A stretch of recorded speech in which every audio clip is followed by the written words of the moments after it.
Es decir, una inflación muy baja en el contexto latinoamericano y en el contexto mundial. Entonces, esa situación yo creo que es un patrimonio de los bolivianos y que nos muestra, junto con algo que también ha sido resaltado por el presidente, con una tasa de crecimiento alta, ¿no?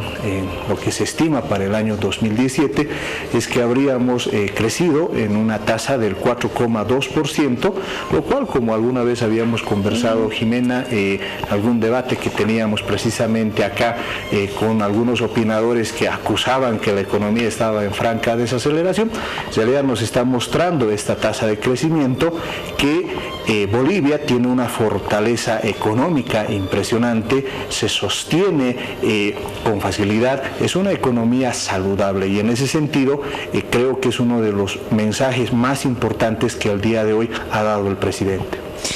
Viceministro, el presidente habló de la extrema pobreza, que decreció del 38% al 17% entre el 2005 y el 2017.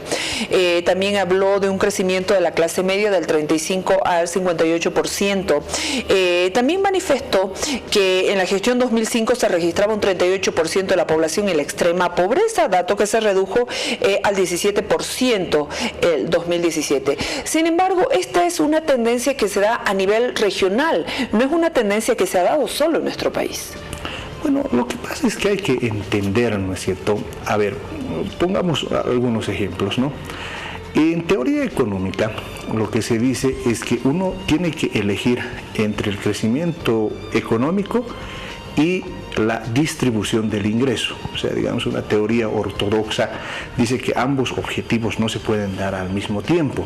Y cuando uno ve los países de la región, uno tiende a observar precisamente esas situaciones, ¿no? Por ejemplo, si uno observa los indicadores de Perú, de Chile, etcétera, uno va a encontrar que más bien hay un incremento en la desigualdad económica, ¿no? En cambio, en el caso boliviano, primer elemento, es el país que más rápido reduce la pobreza, ¿no es cierto? Eso incluso es reconocido por el propio Banco Mundial. Por el otro lado, este es un crecimiento inclusivo y este es un aspecto central que hay que destacar. Fíjate, un dato que también es necesario recalcarlo, es que en Bolivia el salario real en estos últimos 12 años continuamente ha ido aumentando, cosa que no encuentras en la región. Ahora, ¿por qué yo pongo en relieve este dato? Porque lo que caracteriza al crecimiento boliviano es que se incrementa el producto, pero eso se combina con una reducción de la pobreza y un incremento del mercado interno. Así hay que entender el incremento de la clase media, ¿no es cierto? Un 58% de la población actualmente tiene ingresos medios. Ahora, ¿por qué esto es importante? Porque precisamente antes era lo que se cuestionaba. En la época neoliberal se decía, no hagas lo que están queriendo hacer. O sea, si nos miraran ahora nos dirían, no lo intentes. ¿Por qué razón? Porque ellos decían, el momento en que saques a la gente de la pobreza o aumentes los salarios, lo que vas a desatar es un proceso inflacionario. Porque decían, no va a poder acompañar la oferta a la demanda que vas a generar. En cambio, lo que nosotros hemos hecho, hemos dicho, lo que hay que hacer es que oferta y demanda vayan moviéndose al mismo tiempo. Por eso es un círculo virtuoso el que tiene la economía boliviana, que es lo que ha permitido que se combine un alto crecimiento, una baja inflación, una tasa de desempleo y un crecimiento de la clase media, ¿no es cierto? Y eso hace también que ahora, prácticamente lo que está fuera de discusión es la estabilidad económica que goza el país actualmente. Son 60.000 millones de dólares que le han entrado al país, ¿no? En el último tiempo, en los últimos 12 años del gobierno, con el tema de la venta del gas. Sin embargo, para muchos, ¿cuánto se ha invertido de este dinero? Porque seguimos siendo un país primario exportador, ¿no? Bueno, ahí hay que aclarar, ¿no? Mi colega Gonzalo Chávez utiliza precisamente esa figura, hace una relación con el Plan Marshall, ¿no? Sí, medio Plan Marshall. Exactamente, medio Plan Marshall. Ahí yo tengo que aclararle desde el punto de vista técnico. Es decir, cuando uno analiza el comercio internacional, tiene que tomar en cuenta las exportaciones y las importaciones. O sea, para ponerlo en sencillito, nos entra plata por este lado, pero la plata se va por este otro lado, ¿no es cierto? O sea, lo que hay que analizar son las exportaciones netas, y eso es lo que efectivamente entra al país. En nuestros mejores años, por ejemplo, hemos tenido superávits comerciales que bordeaban los 1.500, 2.000 millones de dólares. Entonces la cifra no es tan grande como él se lo imagina, ¿no? Él solo ve la figura de las exportaciones sin darse cuenta que Bolivia importa maquinaria, importa materias primas. Sin embargo, no cabe duda que el proceso de nacionalización ha permitido precisamente que tengamos una cantidad de recursos importantes, ¿no? Hoy día, por ejemplo, el presidente mostraba con absoluta claridad que la renta petrolera ha superado los 30.000 millones de dólares en estos últimos 12 años, ¿no? Ahora, ¿qué es lo que se ha hecho o qué es lo que se ha logrado? Y esto creo que es importante, ¿no? Porque eso es lo que permite cambiar la configuración del país. En primer lugar, no debemos olvidar que gran parte de esa renta petrolera ha beneficiado a municipios, gobernaciones y universidades, ¿no es cierto?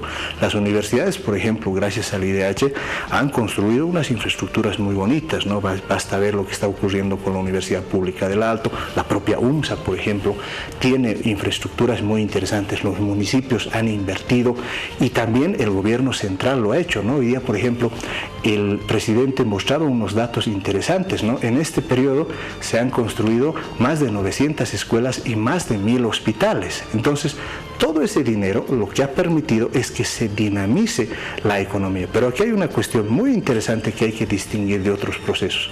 Mientras en otros países han recibido esta cantidad de dinero y cuando ha caído, porque no debemos olvidar que desde el año 2014 los precios del petróleo, por ejemplo, descienden, sus economías se derrumban.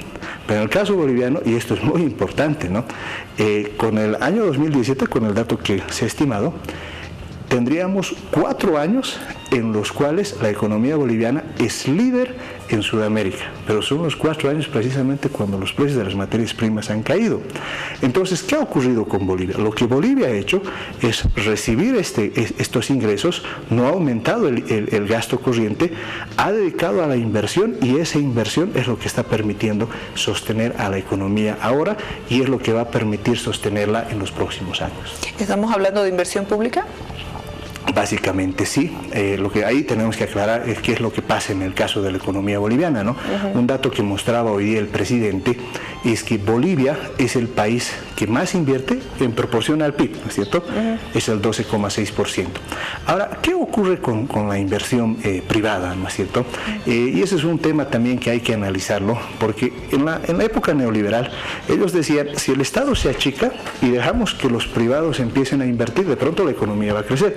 Pero no ha ocurrido eso, ¿no? En 20 años de neoliberalismo, los privados no invirtieron. ¿Por qué razón? Lo que pasa es que los empresarios bolivianos son muy aversos al riesgo, o sea, le tienen miedo al riesgo, y por eso no hacen inversiones de mediano y largo plazo, y buscan un montón de excusas para no hacerlo.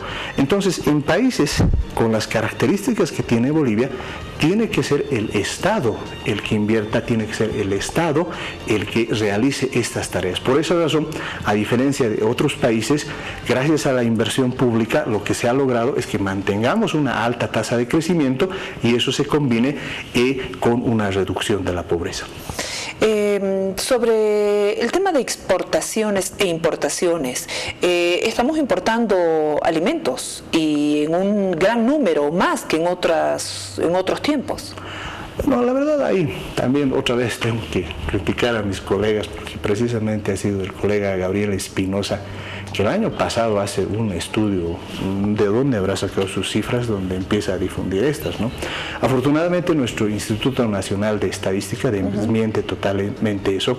Solo para darte un dato, ¿no? Con cifras, el INE demuestra que en el caso de la papa, el 95% de la producción de papa es producción nacional y únicamente el 5% es importado. Y lo propio ocurre con otra serie de productos. ¿Esto merced a qué? Merced a que hemos invertido fuertemente en el programa Mi Agua, en el programa Mi Riego, y por el otro lado también nuestro Ministerio de Desarrollo Rural tiene programas específicos en lo que significa papa, tomate, cebolla, etcétera.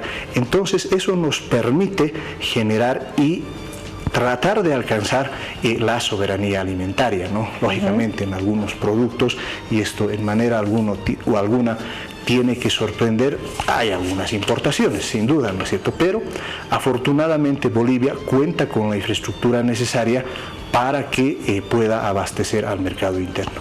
En cifras, ¿cuánto exportamos y cuánto importamos? Más o menos lo que nosotros estamos ahora, si la memoria no me falla, son 8.000 millones de dólares lo que importamos, y lo que exportamos está alrededor de los 7.000 millones de dólares. Así es más o menos nuestro balance, ¿no? Finalmente, viceministro, el presidente Evo Morales perfila un segundo aguinaldo. Eso, obviamente, al empresario privado ha estado acá el señor Marcos Salinas de la Cámara Nacional de Comercio, y él mismo ha anunciado es imposible que se pueda dar un segundo aguinaldo. El presidente Evo Morales señala que sí, e incluso hace algunas estimaciones en cuanto a cifras también, ¿no?, que obviamente ha llamado la atención con el tema del pago del segundo aguinaldo. Bueno, yo creo que ahí es importante establecer y dejar con claridad que todos estamos trabajando para que haya el segundo aguinaldo, ¿no? Porque no debemos olvidar que el segundo aguinaldo es un bono productivo. Sí. Ahora, ¿cómo se mide? Y esto es importante que recuerde la gente, se mide para este año, ¿no?, entre julio del 2017 y junio del 2018. O sea, nos queda todavía un semestre para trabajar.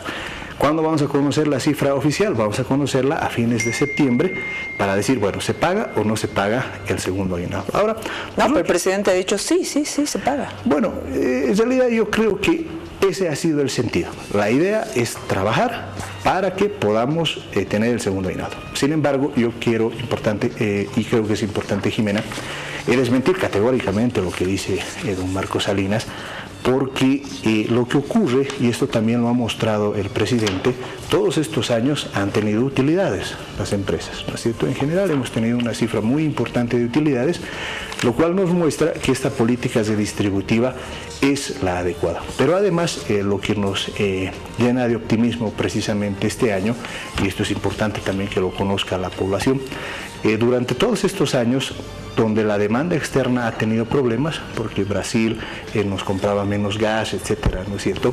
El mercado internacional estaba pasando una profunda crisis internacional, ha sido la demanda interna, o sea, las transacciones que hacemos todos los bolivianos, las que nos han sostenido. Ahora el motor de la demanda externa se está volviendo a encender. El precio del petróleo, hemos inaugurado esta gestión con un precio por encima de los $60, es altamente que se mantenga esa tendencia. Nosotros hemos hecho el presupuesto con $45 para este año y por lo tanto es altamente probable que no solo tengamos el motor de la demanda interna, sino también el motor de la demanda externa, lo cual nos va a permitir tener una mayor tasa de crecimiento. Sin embargo, hay que ver todo lo que pueda ocurrir en este primer semestre y reitero, el dato oficial que vamos a tener es en septiembre, porque respecto a este bono, nosotros siempre hemos sido muy sinceros como gobierno, cuando el dato ha sido superior al 4.5% en este periodo que indico, se ha pagado. Cuando no, bueno, no se ha pagado porque así son las reglas del juego, ¿no? Pese a que se anunció que iba a haber segundo aguinaldo, ¿no, viceministro? La verdad, nosotros como ministerio siempre hemos sido muy responsables al respecto y ahora también lo estamos haciendo. Deuda externa, ya para finalizar. Bueno, en términos de la deuda externa estamos muy bien, ¿no es cierto? El presidente hoy día mostraba unos datos muy interesantes, ¿no? Los más estrictos rangos del Fondo Monetario y del Banco Mundial, que ojo, por si acaso, ¿no?, el Fondo Monetario Internacional, el Banco Mundial, recomienda a todos los países austeridad, ¿no es cierto? O sea, les dice, si sus ingresos caen, lo que tienen que hacer es apretarse los cinturones, esa es su receta, ¿no? Por esa razón ellos dicen, la deuda externa no tiene que pasar del 40% del producto. La Comunidad Andina de Naciones es un poco más flexible, dice 50%. Nosotros tenemos una deuda externa a 2017 del 24,8%, 25%, por decirlo así. estamos muy lejos todavía de los rangos que nos dicen para utilizar los parámetros médicos, ¿no es cierto? Es como cuando te dicen, bueno, tus datos tienen que estar dentro de cierto límite, tus signos. Nosotros estamos todavía muy por debajo, por lo tanto nuestra deuda externa es manejable, pero además lo que caracteriza, y esto creo que es importante, Jimena, es que la deuda externa actual es dedicada a inversión. Ahí los economistas tenemos lo que se llama la regla de oro del manejo fiscal. ¿Qué quiere decir? Que si quieres que tu economía esté saludable, tus ingresos corrientes, o sea, lo que recaudas, tiene que ser suficiente para cubrir tus gastos corrientes, o sea, los gastos que necesariamente tienen que ser sueldos, servicios. Pero acá no hemos sumado la deuda interna. Bueno, la deuda interna tampoco está en un parámetro muy alto. Si sumamos deuda externa y deuda interna, debemos estar alrededor del 32%. O sea, no es muy bajo. ¿Por qué razón? Lo que pasa es que en la deuda interna lo que pesaba mucho era el tema de que para pagar las pensiones, las rentas de los jubilados, nos prestábamos de las AFPs, ¿no es cierto? Así más o menos lo han diseñado por si acaso los neoliberales, ¿no es cierto? Lo cual era un completo error, ¿no es cierto? O sea, ¿cómo vas a cerrar el sistema quedándote con el gasto y sin el ingreso? O sea, fue una metida de pata tremenda, pero así lo hicieron. Entonces, así nos prestábamos, pero ya por el año 2008 o el 2009 dijimos ya no nos prestamos y empezamos a pagarla. Entonces, eso nos ha permitido que la deuda interna, en lugar de subir, empiece a bajar. En ese sentido, yo debo reiterar ahí y mandar este mensaje a toda la población. Lo que tenemos es una economía saludable, la economía está bien, estamos avanzando y por lo tanto yo creo que todos los sueños que hemos cumplido y los desafíos que nos ha planteado el presidente, creo que tienen un horizonte muy bueno y la economía el año 2018 va a funcionar bien. Y te reitero nuevamente, cuando alguna vez nosotros visitábamos este set precisamente a inicios del 2017, dábamos ese mensaje. Hoy podemos decir, hemos cumplido lo que nos hemos comprometido y el 2018 también va a ser así. Muchas gracias, viceministro, por venir. El agradecido soy yo. El viceministro de Presupuestos, Jaime Durán, acompañándonos. Pluralidad informativa, pluralidad periodística. Hemos escuchado también la voz del gobierno.